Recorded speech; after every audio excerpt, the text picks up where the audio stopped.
Hi, I'm Neil Davidson, CEO of HeyLab. Welcome to the latest episode of You're Probably Wrong.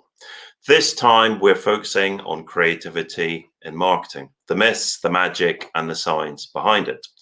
For the uninitiated, You're Probably Wrong talks about the many long-held assumptions we make in marketing that are probably wrong, and how new marketing knowledge and marketing science proves this. We challenge existing assumptions and consider the implications of when we are actually wrong about something. So creativity is today's topic. Creativity is considered by many to be the biggest driver of advertising effectiveness. If there's so much riding on it, shouldn't we challenge some of our existing notions about how creativity works and what effect it has? I'm joined today by Carl Jones and Aoife McGuinness. Carl is an award-winning international creative director who worked globally in advertising before moving into academia. Currently, he is senior lecturer at the University of Westminster teaching PR and advertising, and Carl publishes his research on advertising in many academic journals. Aoife is neuroscience consultant at HeyLab and has been behind many of the creativity-focused neuroscience research projects and also spoken frequently at Social Media Week. Welcome to both of you. Hi. Thank you. Hello. So, kicking off. So, I think maybe just a bit of context. I think there are lots of common misconceptions and myths about creativity, and I've kind of lived and worked through them over the years. So what is our definition of creativity? What is it to be creative or to be a creative? And I suppose, sometimes people go, it's something you're born with and you can't consciously control it. There's a view that the sort of black box of creativity in advertising is sacred. It cannot and should not be explained, especially not with this nasty little marketing science stuff that we talk about. However, on the flip side, I think that's been questioned in recent years. And I think for me, it's kind of a bit like the arguments and debates about creative writing. Anybody can be creative with a bit of training. Anyone can deliver creative and innovative new ideas. And maybe this sort of creative thing isn't as divine as others would argue.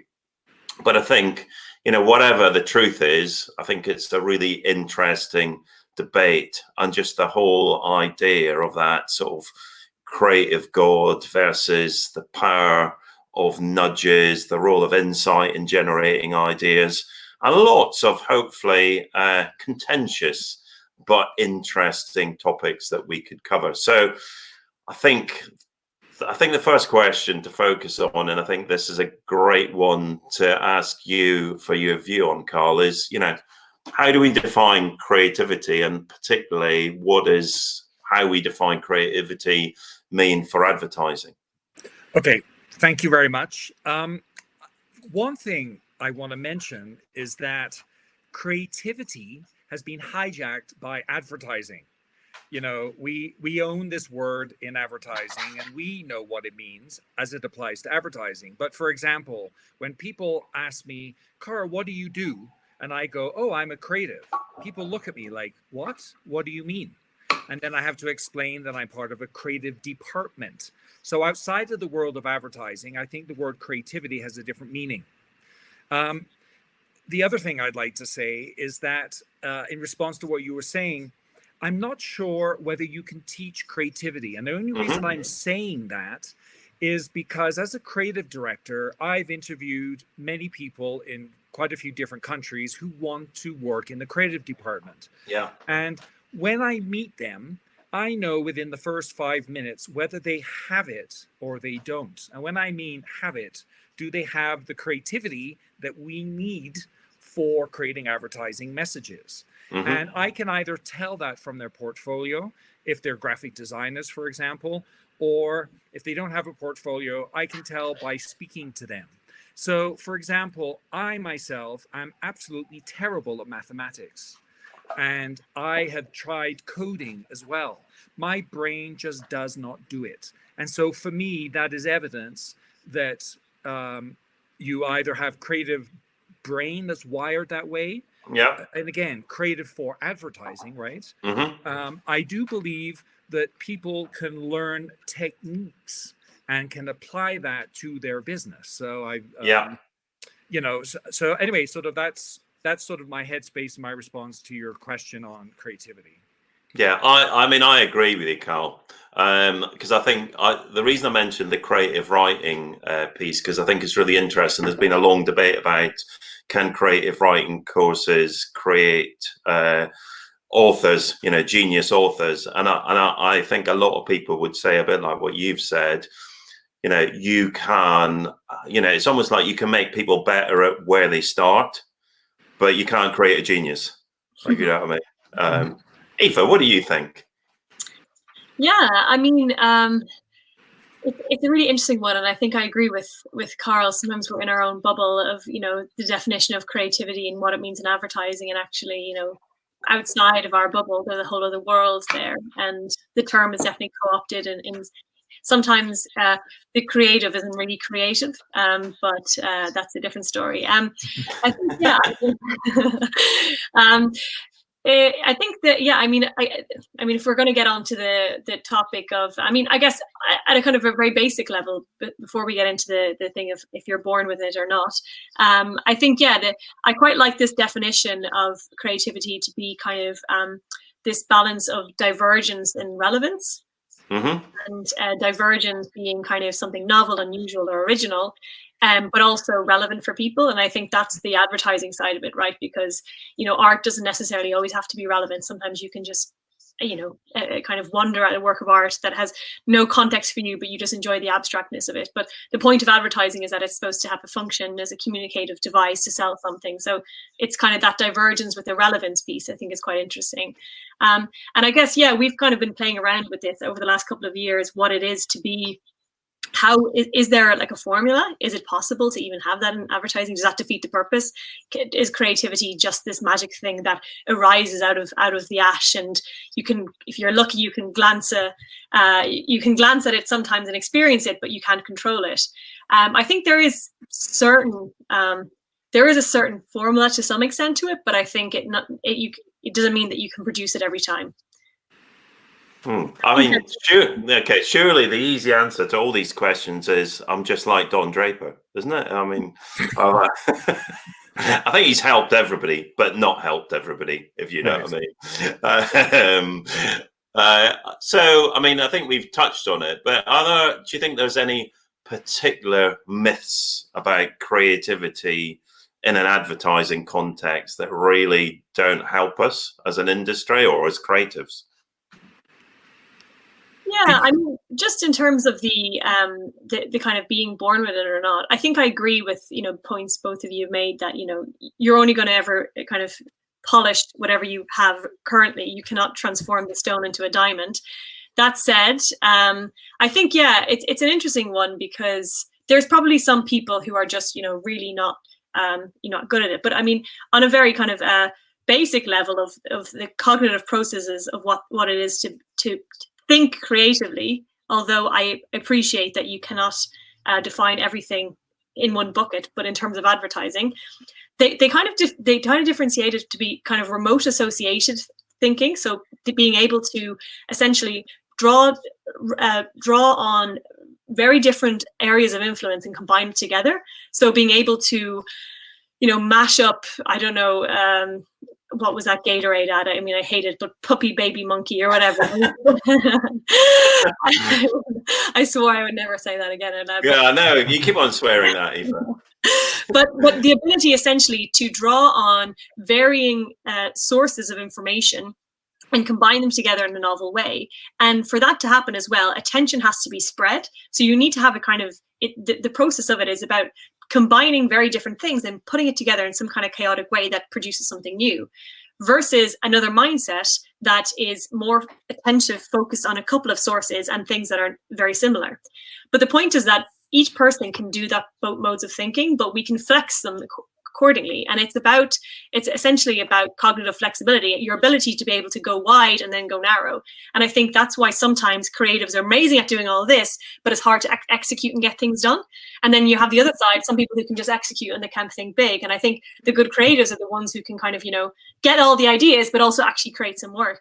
So yeah, I think there's some propensity to novelty at birth, but I think to a certain extent, it's, everyone can be creative in their own way. It's just, in advertising, I agree that perhaps there needs to be a certain openness to new experiences and a hunger and curiosity, which probably drives a lot of that broad thinking to give interesting influences to a new idea. Yeah, I suppose it's interesting for me. I think of people that I've been lucky enough to meet who I would, in their, they are few, but outside the world of advertising, that I would call are creative geniuses. And I probably think about two, but I could never see by that definition of creativity how they could work in an advertising agency, but because of some of the stuff that you talked about, but also just their personalities. They definitely wouldn't be much use on a TV shoot. I can tell you that. Carl, what do you think? Well, I think one of the myths about creativity is that in advertising, the idea that only creative people in the creative department can be creative. Yeah. And when account people come up with an idea, the creative people immediately shut them down, and we're like, oh, yeah. But then we will work on it because we are the creative people. And I think that is not correct. And I think sometimes there are too many silos in advertising. And I think we're in the business. We understand the client's brand together. And anybody can come up with a creative idea.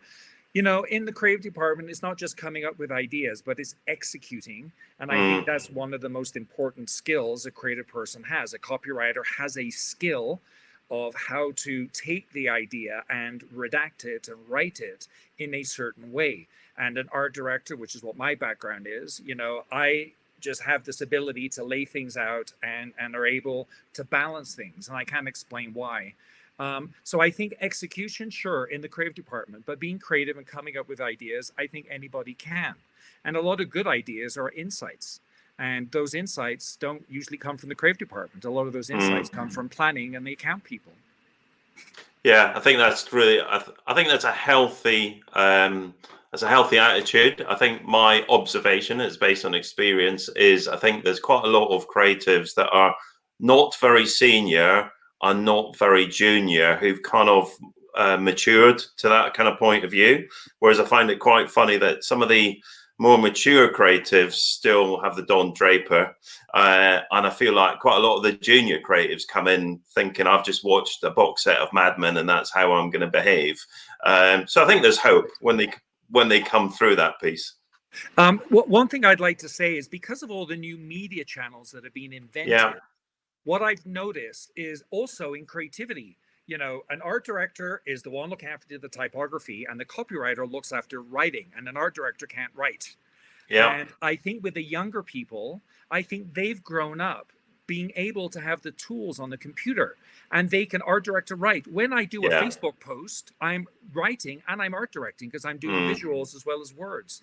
So for younger people, it's just part of their behavior to be able to do both. So I would justify the fact that older people come from a society in the background where everything is siloed. And I think the new way and young people is just, you can do anything with the tools, and they grow up thinking that way. So they don't self-censor themselves or departmentalize themselves. Yeah, no, I think that's a really interesting point. And I think you made me think of a quote that somebody once said to me, which made me laugh. I don't know if it's true, Carl, but his point of view was every creative team is like Wham. So you've got George Michael, who's incredibly talented, and you've got Andrew Ridgeley, who looks nice. But I mean, it all still makes me laugh 10 years later. But but do you think the idea of a creative team is a good thing?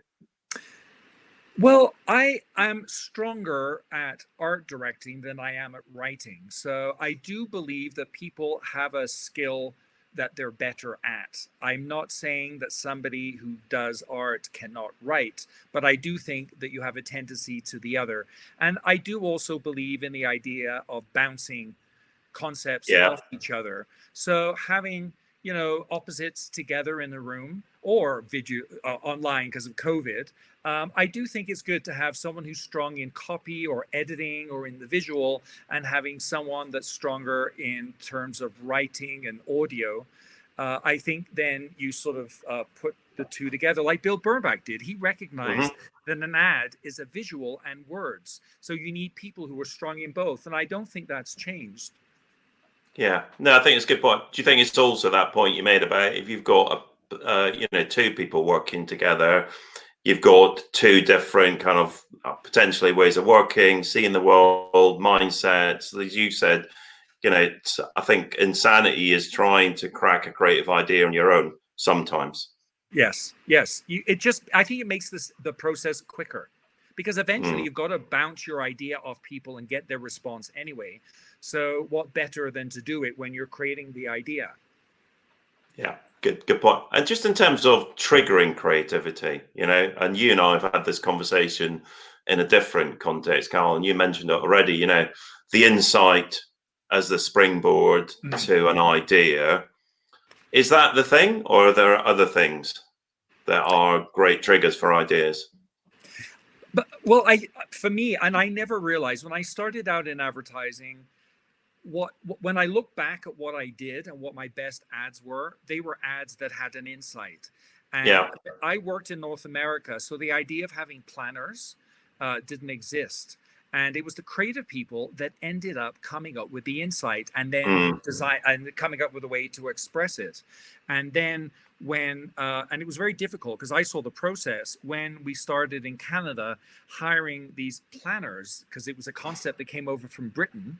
And then these planners were coming to us with this insight. And I'm like, well, that's a creative idea and you're trying to be creative. And so, then my job was to find a creative way of saying this insight. So I do think, for me, an insight is integral, because I think at the end of the day, what advertising is, just saying Levi jeans for $80, is just a message. But I think finding that insight is what provokes in the human mind the response, because what advertising does is put an idea in somebody's mind and then they respond however they respond. So I'm a big believer in insights. I believe advertising is insight generation. And I think the greatest planners are very good at hiding their idea in an insight, so that a creative doesn't see it, and then it's theirs, and that's okay.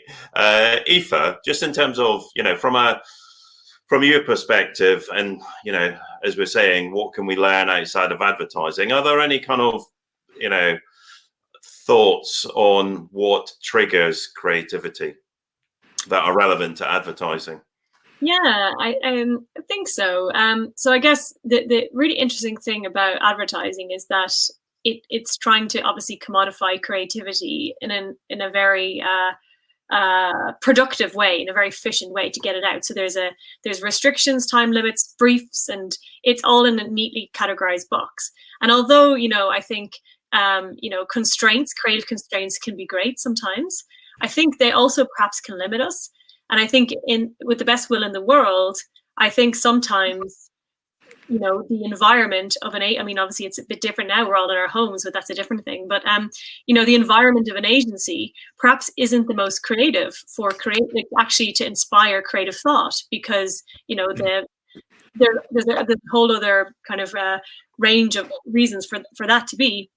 And I think, often, just anecdotally, and, we've seen with the agency, when people go and do a briefing in a zoo, or, they get out of the office and they go somewhere and they think about that, it's really important. But it's also about, you are the product of your every input you consume.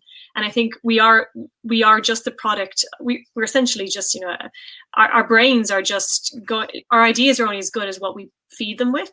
And so it's so important for a varied and rich inspiration all the time. I think it's going out reading books you would have usually no interest in.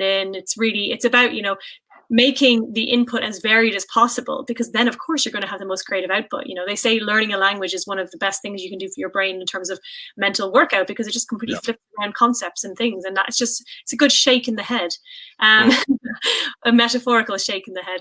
But yeah, so I think there's a lot to be, I think we're starting to understand the process of how we get to insight, how we start to go from very dispersed and divergent concepts, and how that promotes creative thinking. I think there's more an awareness now of kind of context and environment, and in terms of input and what we can do. So I think that would probably be the best advice if I'm allowed to give advice to creatives. We've killed creative as God. You can give advice. It's about really making the input as diverse and random as possible, I think. Yeah. So thank you. So what I'm hearing, sorry, Carl, is that shock horror only comes offices in London which are open plan and you aren't allowed to pin a poster onto the walls of, may not be the most stimulating environment for creatives. Sorry, Carl. No, that's fine. That's fine. And I agree with what you were saying. I don't think it is. It was a trend started by Google, right? And then agencies copied that.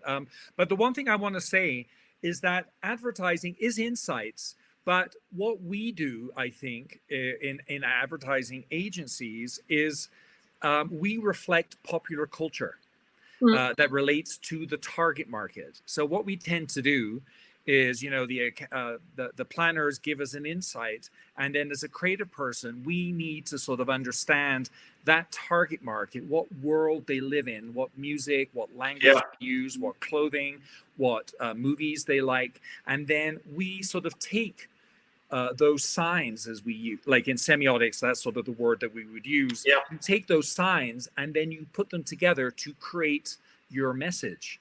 And I think popular culture is a very important part of what we do in advertising. We regurgitate it, basically. Yeah, and I think it's a really good point. And to your point about over time getting more conscious of what you do and what creatives do, I remember, years back, realizing at the same time as the creative team did that the smartest thing for them to do working on a global brand, which was a car brand at the time, was just to constantly tap into Hollywood.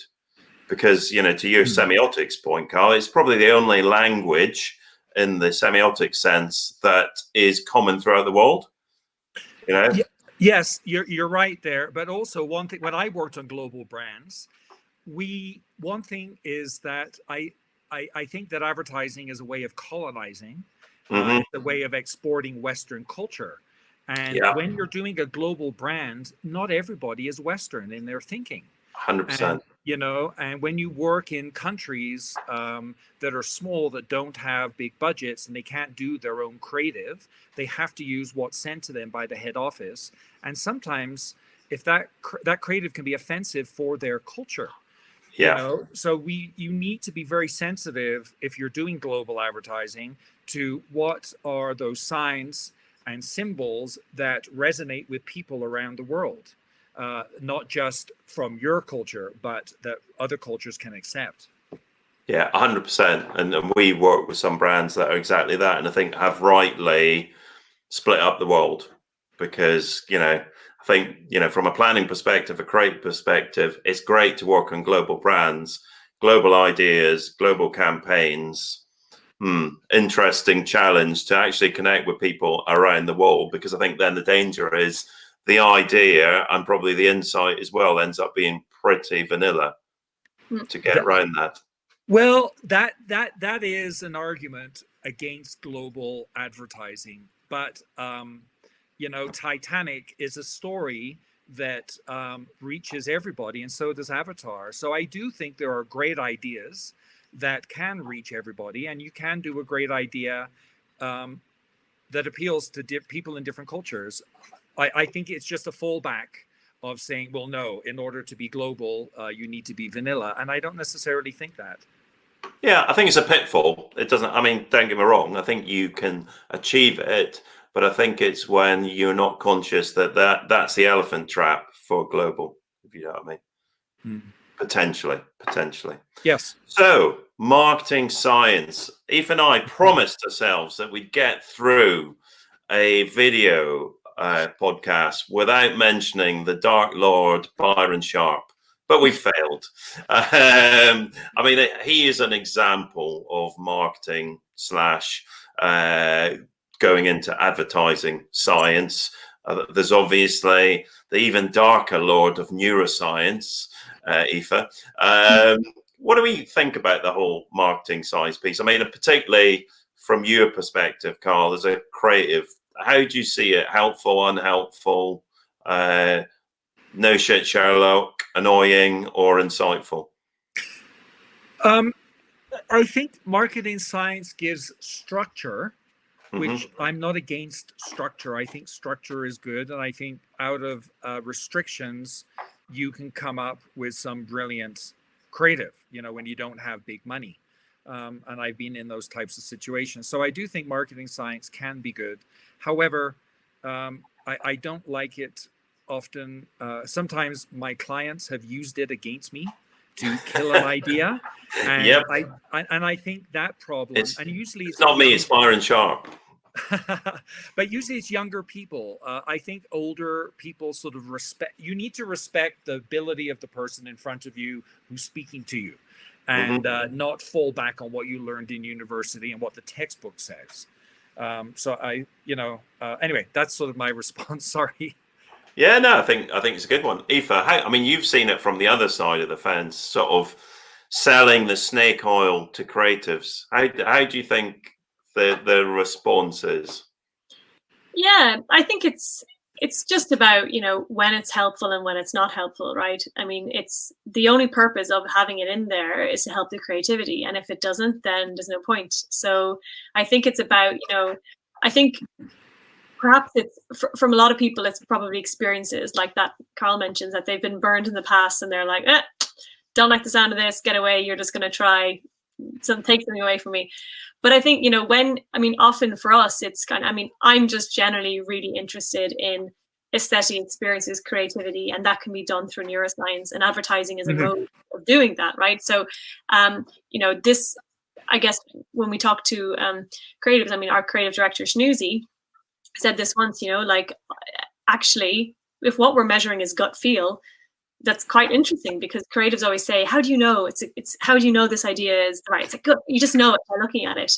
And that's great if you've 30 years of experience and whatever else, but it's kind of like, if you can start to measure this gut feel and almost, it's almost like that typical thing of, human plus technology or science is better than just either of them alone. It's not that you just ignore the human and just trust the thing, but I think in used in certain ways, it could actually help to, improve. But I guess that's why for us, it's more about earlier on in the process. When you start getting down to the really executional thing of, this color or this word or, okay. But I think where it really helps creatives, and that's where it actually can be a bit of a kind of a union or a kind of a synergy, is where you start to get, okay, well, these when it starts helping you get to insight, when you're starting to get to, okay, well, these are the most motivating areas or ideas for people, or these are the most motivating whatever, and then you start, that's quite interesting, or it can start to reveal stuff that makes the creative stronger rather than restricts it. But yeah, I think there's probably a lot of misconceptions about it, and perhaps some bad experience in the past from people, but I think generally speaking, all it's doing is essentially helping us to sharpen our sword in terms of the precision and the frequency at which we can achieve creative ideas. Because I think often, I think we kind of mentioned it earlier, that if there was a formula for it, then why every ad would be a can-winning idea, every ad would go viral, and the reality is that it's not. And so with the best one in the world, the best creative, there's so many other factors at play here. There's the client, the budget, the environment, and I think if you can bring something in to kind of, help give that the best chance, then why not? But yeah, I applaud your belief in human nature to state that can awards come down to effectiveness. I might challenge that. Great though they are. I mean, I think, to your point, I think I think when testing, whether it's neuroscience or anything, is simplistic, doesn't help you with the why. And I've seen it when things like a red car makes the ad more effective than a blue car. It's just like, kind of shoot me now. I don't think it helps, frankly. And I think it also goes back to creating a creative environment as well. I'm a big believer in neuromarketing and neuroscience. Well, my response was to the word marketing science. Yeah. Okay. So neuroscience, I'm a big believer in, and I love the idea of, when you do a piece of creative and then you analyze the consumer's reaction, or you use the eyeglasses to see how a consumer shops in the store. I think that's great. And I think as a creative, you can learn from that. So yes, marketing science, I do have some issues with, but neuroscience, I'm a big believer in. And I do think as a creative, it can help improve our advertising messages.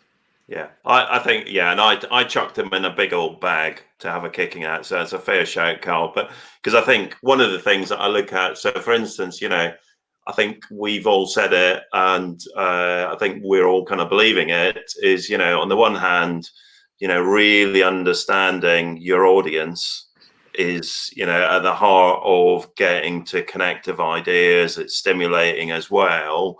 On the other hand, apparently segmentation is dead if you listen to some people. Do you know what I mean? And I think when that kind of thing is thrown at you, it's kind of hard for people to find that useful. Yeah, I mean, there's two different there's demographics, which is definitely segmentation, but then there's psychographics, which is understanding how people think. So the Apple brand is a psychographic brand. So you could be 8 years of age, 20 or 60, and love the Apple brand because it represents a way of thinking that appeals to you. And I don't necessarily think that is segmentation, as I think demographics is segmenting. I think the other one is psychographic. So it's just looking at commonalities of thinking that bring certain people together to like a certain brand. Yeah. Also cuts nicely into why do creatives have Macs and the rest of us have PCs. It is a mindset thing. I mean, it's an obviously an ongoing topic, and I think there is a danger that people just say yes, and I'll kind of put that caveat on it. But I think inclusivity and particularly diversity is, like I say, a big topic. It's not going to go away, and rightly so. But what are your thoughts genuinely on, how it helps creativity? Well, there was an ad that came out on Facebook a few years ago from Dove, and it was a small little image of a female or females taking off their jumpers and becoming a different female. So you had a black woman taking off her jumper and she became white. And what was being advertised was I think a Dove soap. And as you're explaining the idea, it sounds okay. But when the ad was shown, there was a big immediate reaction because it shows a person of color becoming white and you're selling a soap. So it made people think of ads that were created 100 years ago where you had white people giving black people a bar of soap and saying, clean yourself. And if you had people of color who were working on that project, they would have got that and they would have said, hey, that's going to be offensive and that's an issue. So that's one reason why you need to have people of different genders, of different skin colors, of different sexual orientations. So when they're part of the advertising process, it's not just the white gaze. It's not just the white point of view, which advertising seems to be. So like I talked earlier about advertising being a way of colonizing, of bringing Western thinking to other cultures. I think, in the creative process and in agencies, And in a strategic process, you just need all types of people to be there because the world now is diverse. And so you need to have diversity in the creation of advertising messages so that you're not just creating advertising from a white point of view. Yeah. And so for you, I mean, the first point you made, Carl, I think is, it makes, it's a bit of a kind of safety guard in terms of like that Dove example. But are you also saying you think it leads to better ideas as well, generates better ideas? Well, it just generates ideas that come from other ways of thinking and people from other backgrounds. So it's not just a middle class white point of view, which is what advertising tends to be. I mean, I've worked in different agencies in different countries, and what I tend to notice, and when you go to Cannes, is it's a sea of white faces. 100%. When you go to Asia and you see the top people who work in agencies, most of them are white. And so it's just then when you're creating, and it's just naturally that if I'm a white person and I come from a middle-class background in Britain, my advertising messages are going to reflect my experiences because I don't have other experiences. So that's why you need to have people from other backgrounds, other religions there as part of the process so they can bring in their ideas because those people are also buying those products that we're selling. I think it reminds me, a friend of mine who's a creative, works in big agencies, had his son in for a day, thinking he'd love it, because we work in the best industry in the world, don't we? The most sexiest industry, etc. And at the end of it, he said, what do you think? And he said, Dad, it's just a load of middle-aged, middle-class white blokes playing around on Macs all day. It's really dull. Yes. And it's like, yeah, it's probably a fair shout. I mean, to be fair, this was 5 years ago, but there's still a long way to go, to be honest. I have a story. I took my students to an award show in London, and these are students that I teach advertising and public relations to. And my students are from around the world. I have students from Africa, from China, from Brazil, from Europe, from the Americas. And so I had a table of 10, which was very nicely offered to us at the award show. And I took my students who were diverse. And one of the students said to me, and he's a British guy, and he said, Carl, how am I going to get a job in advertising when all I see here are white people and the only people of color are the waiters? Wow. And that really hit me. And I was, and I was trying to convince the student that, yes, you will get a job. There are other people like you working in advertising, but it's just that the people that tend to control advertising, tend to be those people that were at the award show picking up the awards because people, those tickets are expensive. So the people that are picked even to go to the award shows tend to be the ruling class in advertising. So I think we need to look at ourselves as an industry. And what I notice is in Campaign magazine, with what happened this summer, and there were articles about, yes, we need to be more diverse and we need to hire more women. We need to hire more people of color. But those are trends. And I think once those trends go, then other news stories take over and people forget. So I think it's important that in advertising, we make commitments and that we're stick by them and that we're going to do it. Not just respond to trends.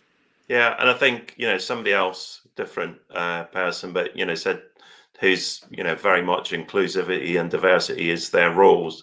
Made a really good point. Is we need to nail diversity, but also you can't do that meaningfully unless you make our agencies feel inclusive.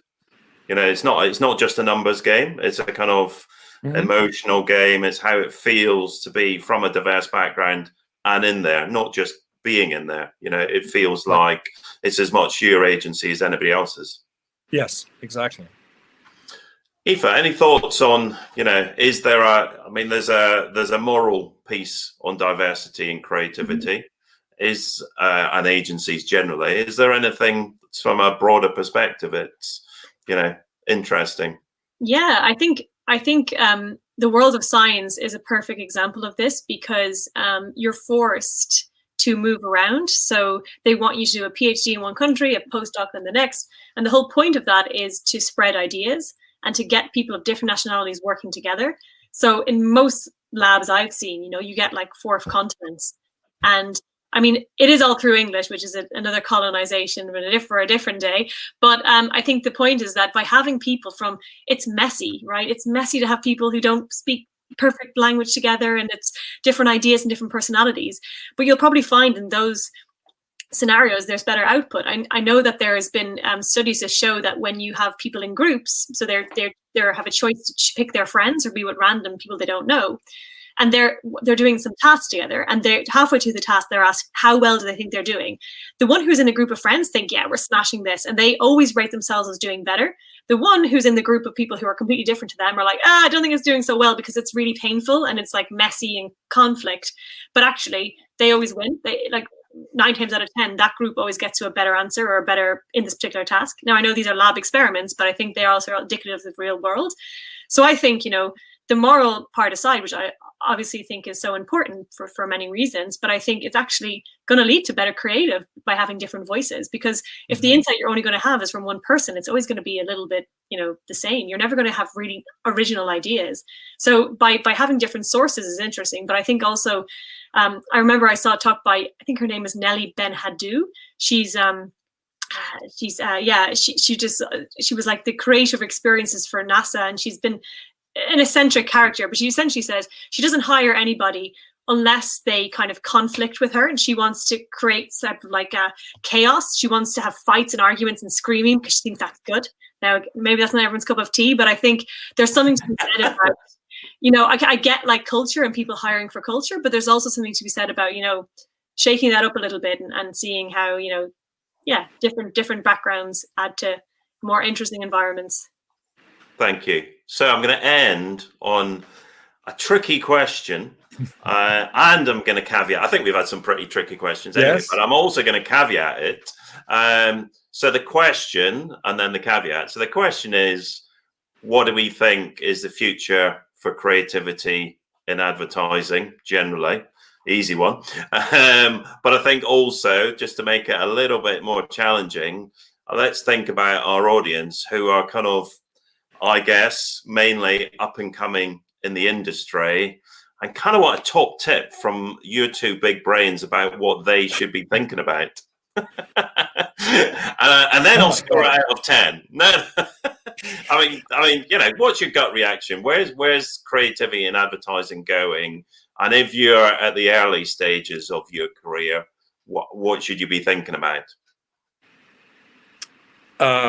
Well, where it seems to be going, advertising, is AI and artificial intelligence.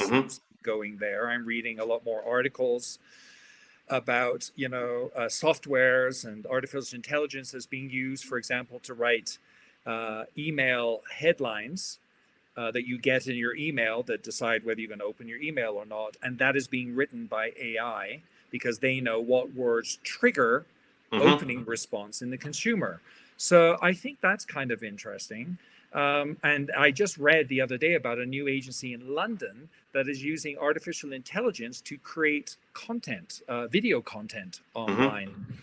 So that means to me that there's going to be a lot more artificial intelligence. Then the question is his artificial intelligence going to replace our jobs? And I don't think so. I think it's, I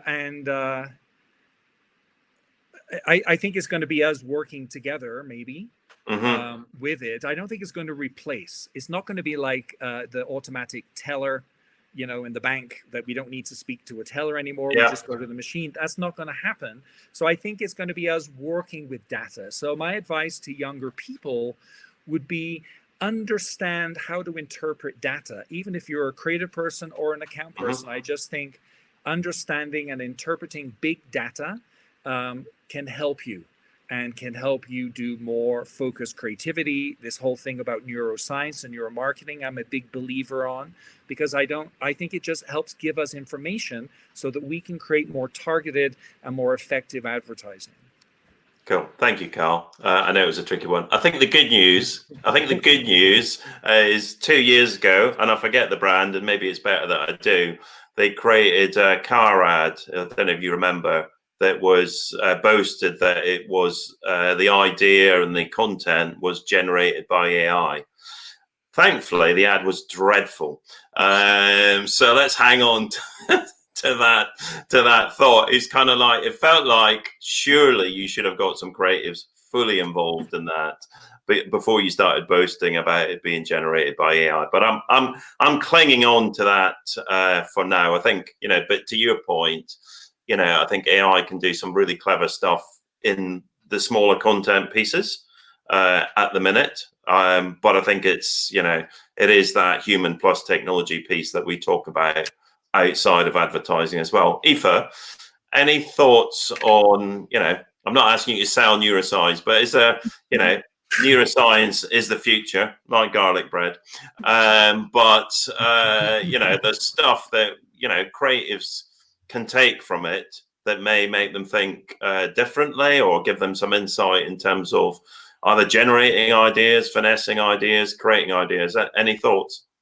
Yeah, I think anyone who dips their toes into, the world of neuroscience, psychology, understanding the rational consumer person, I mean, it's just generally fascinating, but I think it makes you think a bit differently about how we consume content and why we like what we like generally. And I think, given that it's not, it used to be a kind of a very different, the same, the fact that we still have copywriters and art directors, right? That's still, there's so many hangovers from the heyday of television, cinema, and the media, and the fact that so much has changed in our viewing behaviors and everything else. Loads of that needs to change as well, probably. And I think the understanding of people in a more nuanced way in terms of, and I think neuroscience can really help about that. And I think it can only serve to make creatives stronger by understanding, the kind of more intricacies and nuances of, why do we find something funny? Why do we like this movie? Why do we like this music? I think it's just becoming curious about why something is good, right? It's not just luck. There's something down to it, and more than that. So I think, that can definitely help. And in terms of, I agree that there is a role for AI, and I think we're hopefully not in our lifetimes it will replace us fully. But I definitely agree that there's a role where it can really help, improve creativity by giving you lots of novel stimulus, perhaps, and suggesting ideas. But certainly, advertising isn't just a random combination of things. It's essentially getting people to feel something. It's about, activating reward centers of the brain. And to do that, you need to understand humans. You need to understand why we love something. You need to get people to feel something. And I don't think AI can do that with the best will in the world. Even if it learns, patterns, there's still context. There's still something. So I still have a belief in humans. Let's see. But I think our best solution now is, learning more about us rather than some algorithm. Cool. Well, the good news for Carl and I is, we've got a shorter runway than you, so we're okay. We're okay. We're at the end of the runway. You're at the start. So, well, I wish you well, Aoife. Yeah, well, I think 4 or 5 years ago at South by Southwest, when I saw Martin Rothblatt talk about uploading consciousness to the internet and growing pig organs to extend human life beyond. So I don't know. Maybe the future is closer than we think. Who knows? Well, what is it they say? The future is here. It's just not evenly distributed yet. Right. So thank you. I think that's my favorite session so far. So thank you very much, Carl. And as always, thank you, Aoife. Cheers. And goodbye. Yeah, thank you. Bye-bye.